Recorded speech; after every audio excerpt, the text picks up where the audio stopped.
നിലമ്പൂരിലൊരു ചതുഷ്കോണ മത്സരമാണോ അതോ ആര്യാടൻ ഷൗക്കത്തും എം സ്വരാജും തമ്മിൽ നടക്കുന്ന നേരിട്ടുള്ള ഏറ്റുമുട്ടലാണോ? എങ്ങനെയാണ് CPM LDF മത്സരത്തെ വിലയിരുത്തുന്നത്? ഒരിക്കലുമല്ല. നേരിട്ട് മറുപടി പറയാൻ കഴിയുന്ന ചോദ്യമാണ്. ഒറ്റവാചകത്തിൽ മറുപടി അവസാനിപ്പിക്കാൻ കഴിയുന്ന ചോദ്യമാണ്. അർദ്ധ മനസ്സല്ല. നാളെ BJP പ്രവേശനം ആഗ്രഹിച്ച് നടക്കുന്ന UDF-കാർ പോലും പറയില്ല അവിടെ ഒരു ചതുഷ്കോണ മത്സരം നടക്കുന്നുണ്ട് എന്നുള്ളത്.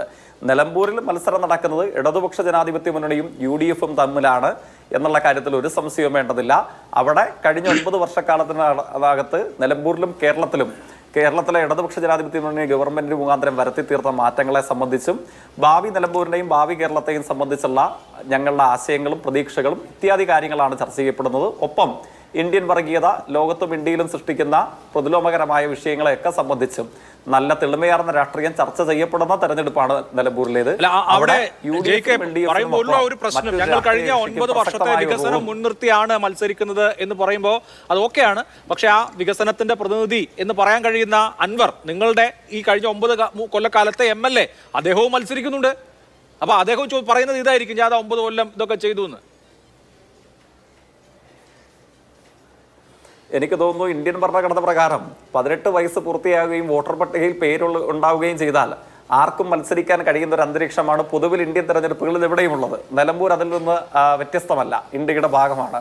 അപ്പോൾ സ്വാഭാവികമായിട്ടും മുൻ MLA-ക്കും ഇപ്പോഴിവിടെ സംഘപരിവാർ രാഷ്ട്രീയത്തിന്റെ പ്രതിനിധി സൂചിപ്പിച്ചതുപോലെ UDF-ന്റെ സംസ്ഥാന നേതാവിനെ BJP-യുടെ സ്ഥാനാർത്ഥിയാക്കിയിട്ടുമൊക്കെ അവതരിപ്പിക്കാം, അവർക്കൊക്കെ മത്സരിക്കാം. അതൊന്നും നമുക്കാർക്ക് റദ്ദ് ചെയ്യാൻ കഴിയുന്ന കാര്യങ്ങളല്ല. പക്ഷേ അങ്ങ് സൂചിപ്പിച്ച ചോദ്യത്തിന്റെ ഒരു വാചകത്തിൽ എനിക്ക് കറയറ്റ വിയോജിപ്പുണ്ട്. അത് മറ്റൊന്നുമല്ല, കഴിഞ്ഞ 9 വർഷക്കാലം നിലമ്പൂർ നടന്നു തീർത്ത വികസന മാറ്റങ്ങളുടെ ആകെ പ്രതിനിധി അല്ലെങ്കിൽ പ്രതീകം അവിടുത്തെ ഒരാൾ മാത്രമാണ് എന്ന നിലയിൽ പറഞ്ഞാൽ അത് കാര്യങ്ങളെ തെറ്റായി മനസ്സിലാക്കലാണ്, അല്ലെങ്കിൽ കാര്യങ്ങളോടുള്ള ഒരു തെറ്റായ അപഗ്രഥനമാണ് എന്ന് പറയേണ്ടതായിട്ട് വരും. കേരളത്തിൽ ആകെ ഇടതുപക്ഷ ജനാധിപത്യ മുന്നണി ഗവൺമെന്റിന്റെ കാലയളവിൽ നടത്തിയിട്ടുള്ള വിശദമായ മാറ്റങ്ങളുണ്ട്. അത് ഗവൺമെന്റ് സ്കൂളുകളുടെ കാര്യത്തിൽ, ആർദ്രം പദ്ധതി മുഖാന്തരം ആരോഗ്യ കേന്ദ്രങ്ങളുടെ കാര്യത്തിൽ, റോഡുകളുടെ കാര്യത്തിൽ, PWD റോഡുകളുടെ കാര്യത്തിൽ, പാലം നിർമ്മാണത്തിന്റെ കാര്യത്തിൽ, ജനജീവിത സംബന്ധമായ ബഹുമുഖ മേഖലകളിൽ വിവിധ പദ്ധതികൾ രൂപീകരിച്ചിട്ടാണ് കേരളത്തിലെ 140 മണ്ഡലങ്ങളിൽ ഇടപെടൽ നടത്തിയിട്ടുള്ളത്. ആ ഇടപെടലിന്റെ ഭാഗം തന്നെയാണ് നിലമ്പൂരിലും ഉണ്ടായിട്ടുള്ളത്.